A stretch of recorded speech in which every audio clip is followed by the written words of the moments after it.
हाय दोस्तों, कैसे हैं आप सभी। मैं डॉक्टर अनव्यास फिर से अपने यूट्यूब चैनल पर आप सभी का स्वागत कर रहा हूं और आशा कर रहा हूं सभी ठीक है, मस्त है, एंजॉय कर रहे हैं। मैं आ चुका हूं 9th मोस्ट इंपॉर्टेंट क्वेश्चन के ऊपर।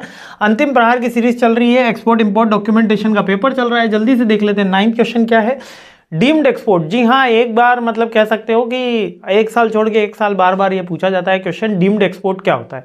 बेसिकली ये ओरिजिनल एक्सपोर्ट नहीं होता, लेकिन इसको ओरिजिनल एक्सपोर्ट के जैसे ही सारे के सारे प्रिविलेज मिल जाते हैं।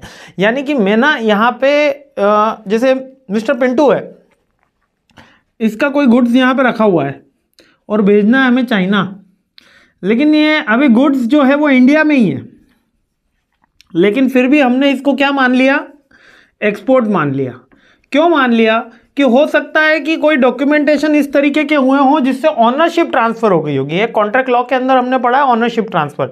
जैसे का मतलब, एक एग्जांपल आपको पहले एक प्रैक्टिकल वे के अंदर एक एग्जांपल समझते हैं। मैं शोरूम से कार लेने के लिए गया। जब कार लेने के लिए गया, मैंने वहाँ डॉक्यूमेंट पे साइन कर दिए कि हाँ भैया कार मेरी थी, मैंने इसका पेमेंट कर दिया, ये फलाना ढिमकाना। कार की चाबी मेरे को मिल गई। कार की चाबी मेरे को मिली यानी सिंबॉलिक डिलीवरी मिल गई। कार वॉशिंग एरिया में थी, डिलीवर होने में कुछ समय बाकी था।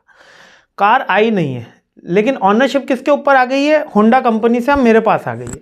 जब वो मेरे पास आ गई है तो उसको सेल्स मान लिया जाता है। इसको ही कहते हैं डीम्ड एक्सपोर्ट, यानी कि ट्रांसफर ऑफ द ऑनरशिप हो चुका है ना। या ऐसा कोई सिंबल अपन को मिल गया है जिसके अंदर वो भले डॉक्यूमेंट नहीं हुआ हो, लेकिन ऐसा सिंबॉलिक ट्रांसफर भी हुआ हो तो हम उसको ऑनरशिप मान लेते हैं। इसी तरीके से एक्सपोर्ट भी ऐसा ही होता है। तो डीम्ड एक्सपोर्ट क्या होता है, involve the supply of the goods when specific category of the buyer such a foreign diplomat, United Nation agencies। ये बेसिकली हर कैटेगरी के साथ नहीं होता, स्पेशल कैटेगरीज के साथ ही होता है, लाइक यूनाइटेड नेशंस के एजेंसीज के साथ, फॉरेन डिप्लोमेट्स के साथ, या एक्सपर्ट फाइनेंशियल इंटरनेशनल ऑर्गेनाइजेशन के साथ, जिसमें फिजिकली गुड्स ट्रांसफर नहीं हुआ होता है, लेकिन फिर भी हम उसको एक्सपोर्ट मान लेते हैं। इसका कारण ये होता है ताकि कुछ ही कैटेगरी के अंदर ये एलिजिबल किया जाता है। इसका कारण ये होता है कि कोई सब्सिडी देनी हो, या हमको स्टैटिस्टिक्स सुधारने हो, या भविष्य में तो ऐसा होना ही वाला है तो इंसेंटिव देना हो, तब हम उसको एक्सपोर्ट मान लेते हैं। तो डॉक्यूमेंटेशन के लिए ये जरूरी होता है ना। ट्रेड स्टैटिस्टिक्स जो अपना बैलेंस ऑफ ट्रेड है, बैलेंस ऑफ पेमेंट के लिए जरूरी होता है। पॉलिसी सपोर्ट के लिए जरूरी होता है कि अभी आपने सुना होगा यूपी के अंदर इतने करोड़ रुपए के एमओयू साइन हुए, इंडिया में इतने करोड़ रुपए के एमओयू साइन हुए। तो एग्जैक्टली वो अभी एमओयू साइन हुए, यानी कि अभी एग्रीमेंट हुआ है कि हम इतना इंपोर्ट एक्सपोर्ट करेंगे या हम ये नए नए प्रोजेक्ट्स लाएंगे, अभी लाए नहीं है।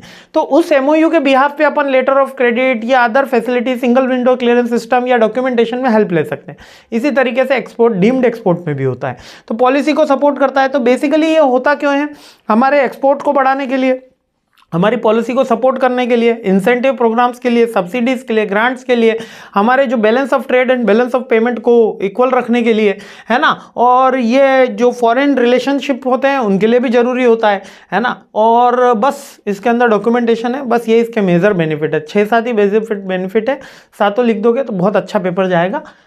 अच्छे से याद कर लेना, रिपीटेटिव क्वेश्चन रहे। तो चलिए अगले क्वेश्चन पे हमला बोलते हैं, सीरीज आगे बढ़ाते हैं। जय हिंद।